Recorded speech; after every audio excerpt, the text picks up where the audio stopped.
Hello everyone and welcome to the Deeply Renegade podcast. My name is Molly, also known as the Deeply Renegade, and I'd like to welcome you guys to episode 125. Today is Sunday, March 6th, 2016, and I'm glad you could join me today. It is a gorgeous day. It was too gorgeous to record inside, if you know what I mean. You can see the tree swaying in back of me. It's not alive yet. Well, technically speaking, that tree is in front of me, but reflections, like magic. But everything else seems to be alive right now. It is a little bit blustery, so oh well, such is life. Let's see.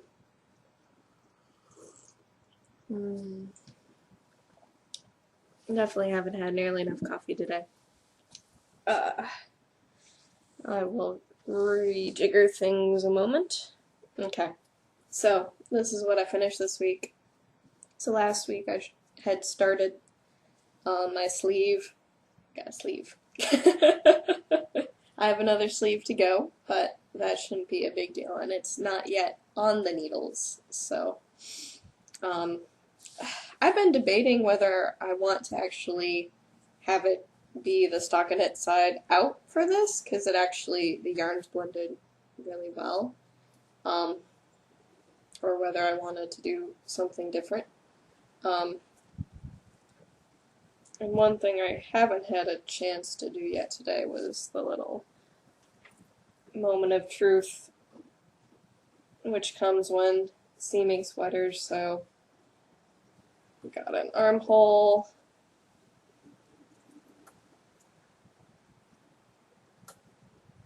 and we have got, what is it? And we have got, maybe with a little bit of stretching, a sleeve. So that's pretty close, all things considered, in terms of how long that needs to be in order for everything to go. So I'll have to meditate on it a little bit to try to figure out if I wanted to have the sleeve go the opposite way or not, but we'll see. And that does seem to be going fairly well, so so this got most of my love this week, and obviously I need to cast on the next one. My needles are, in fact, not very full. They might even be empty. So the pattern is Mulled Cider by Thea Coleman. The yarn is the Chocolate Shetland Fleece. And so I didn't use too much of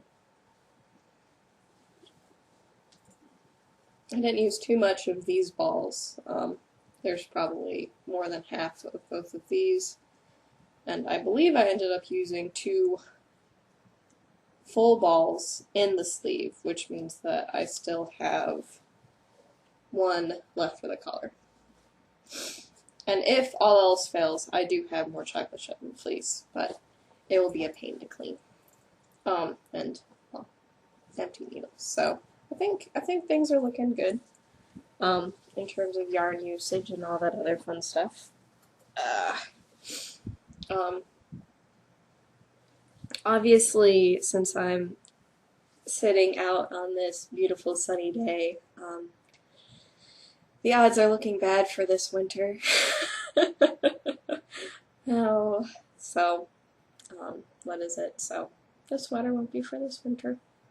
I missed it.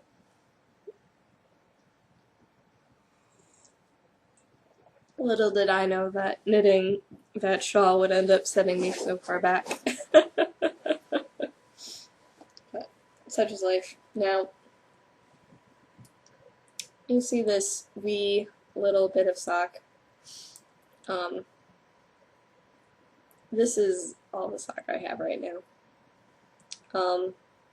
So I was trying it on sometime this week. And then I measure my gauge,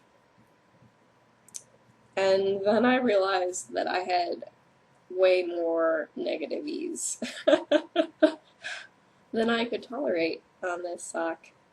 So, it was hard to get, like, it was hard to get it on. It was really stretched out. It was not good from a sock standpoint. So even though I was, like, well into the gusset, I had to start all over again. So, no fault of the yarn, really, aside from the fact that I'm using the double zeros and I'm not used to the appropriate stitch count. But I have quite the whack of wrapped back on yarn at the moment, unfortunately. So I'm pretty much going to do the same thing I was doing. I just added 8 stitches, which is a little bit less than an inch in this case, based on my gauge. I started to do the 6x2 ribbing, but that appeared to be curling a little bit too much, so then I MacGyvered down and changed the middle 2 stitches to purl as well, so now I'm doing a 2x2 rib this time. And I probably will do the little purl bump thing to signify the beginning of the pattern. There's tons of ribbing in it, so that isn't going to be a big deal.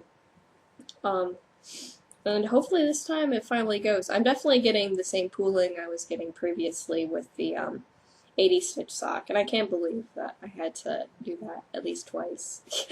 It probably means the Everdeen pattern was wrong for it, so I'll be doing the skip rib still on this guy, because I think that looked pretty cute with the yarn. And then this will just have some ridiculous thick spiral pool on it, I'm assuming. So, poor sock. At this point, I was a little bit surprised when I restarted again that I didn't just want to burn the yarn, but you know, I started the sock in January. I've pretty much been working, or these 2 projects that I've been working on, I've been working on since January.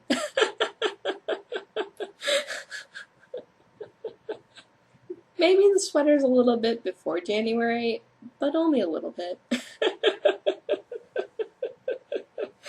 Man, I have not been very productive knitting. I've got a lot of value and entertainment out of my yarn, but it has not been productive knitting-wise for me.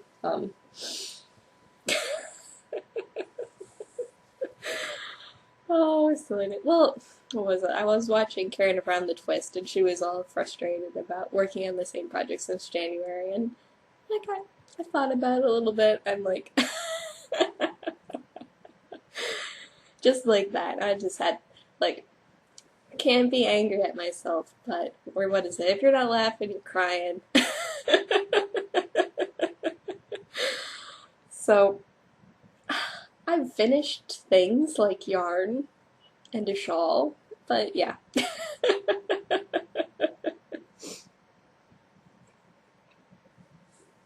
Not these things for myself. So, oh well, such is life. Now, on the spinning front, I've been pretty productive. So I have been working on spinning the singles for my Mirror Lake, which is a Three Waters Farm colorway, and you guys can still get the Completely Twisted and Arbitrary spin-along colorways. I believe that they're going to be in the shop for the entire, until March 31st, or they run out. And so this is 80% merino, 20% tussa, and I did verify that it was in fact a little bit feltable because I'm going to be fulling these. So here is the final 2 ounces of fiber, and here is what I have spun.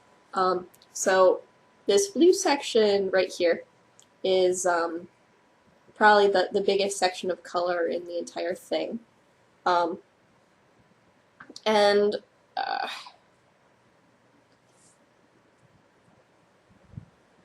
the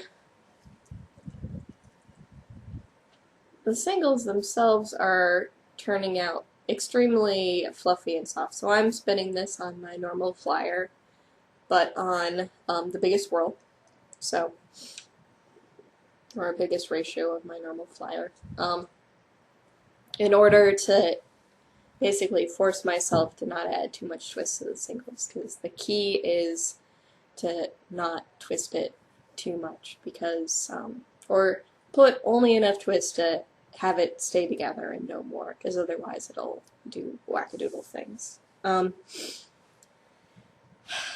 So I'm guessing they're lace weight singles. We'll see how the final thing turns out, considering how long it's taken me to spin this. I'm gonna take a guess that it probably will turn out to be pretty fine. And what is it? I don't know if it's the case where it is taking me longer just because I do have, what is it, the biggest whirl, and so that's slowing me down a little bit in terms of making singles. But I won't have to do any other spinning on it once I'm done, so. I'll take it right off on the wheel to the nitty noddy, and then I'll have my tub of cool water, or my tub of ice water, I'm not sure, and then my tub of warm water, and I'll just shift them back in, or shift the skein back and forth between them to shock it. So really pretty so far.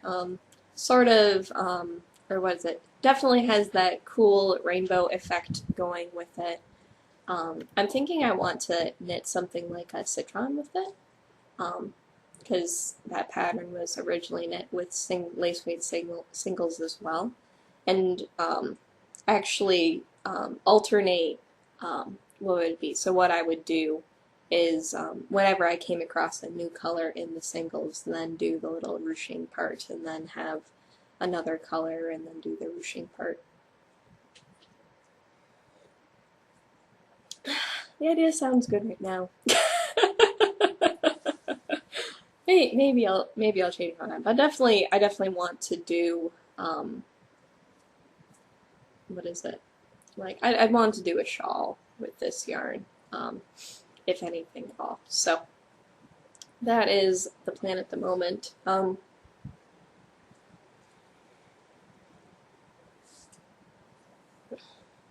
then I tried something this week, but after watching some more YouTube videos, I will have to try harder.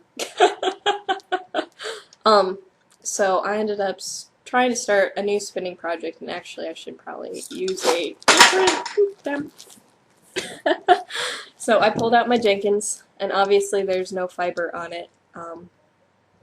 There's just a leader. But I ended up pulling out the silk and deciding how I wanted to spin it. And apparently I made a rookie mistake with the silk. You just have to tie it onto the leader, apparently. And I tried to have it go against itself, so you can see that random little purple piece.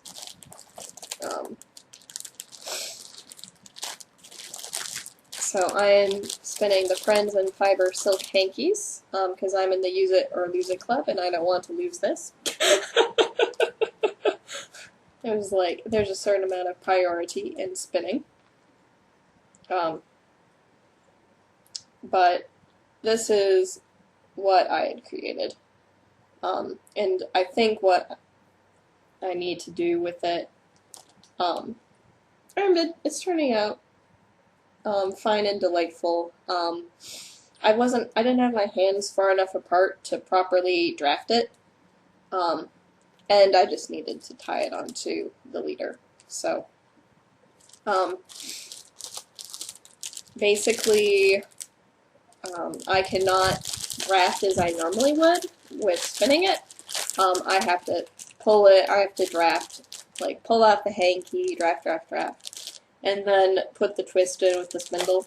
And I don't know if I actually want to use a bigger spindle than this one. I was thinking I wanted to savor the silk spin. I I think I might actually need to grab a bigger spindle than this one in order to properly add twist, because um, it's honestly a little bit too light for that purpose. So I might end up switching out my Jenkins for another one, like my Chuck Bennett or something. Oh, Chuck. Should be fine. Now, what is it? So they came out with the vendors list for the DFW Fiber Fest, and there were a couple obvious awesome ones that were going to be there. I'm really thinking hard about if I want to buy a KCL Woodworks spindle, just because they're like freaking amazingly gorgeous. And like I ended up talking with what is it? I believe it's Kurt Ledbetter, and he was just a cool man. He was a cool guy. So, what would that be? And that might have been at just Texas, but same, like, honestly, it's probably going to be a case where these two things end up totally blending together, because you have all of the local people who come to knitting and fiber conventions in the same building. But I was also excited to see that Fiber Optic was going to be there as well. So she is an awesome lady as well. So, I'm not sure. So, and all sorts of other awesome sorts of things. But those are the ones that really stood out to me in the vendors list. And then I will be there all 3 days.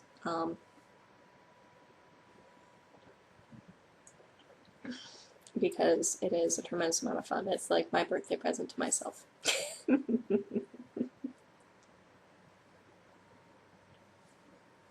there might just be a lot of sitting and spinning and hanging out and that sort of thing. So we'll see how it goes. I think that's the only big upcoming thing.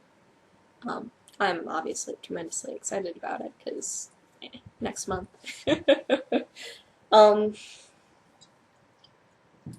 But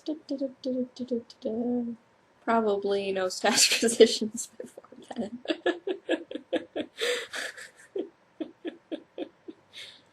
I don't know, I'm trying to think if there's anything else I wanted to talk to you guys about. I'm really totally throwing a blank right now. There will probably, excuse me, be a bike ride because it is so lovely and wonderful out. And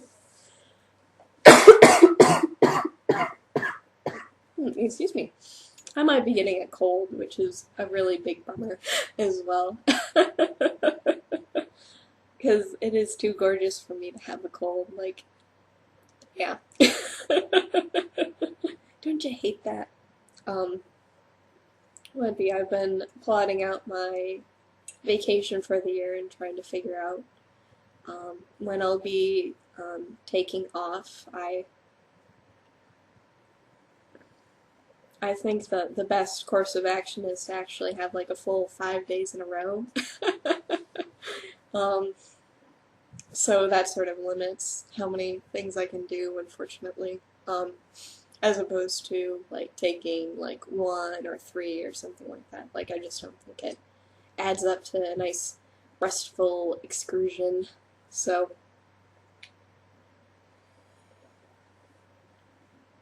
it's looking like those are going to be in the August and October time frame, so I'll need to save up. But would it be so?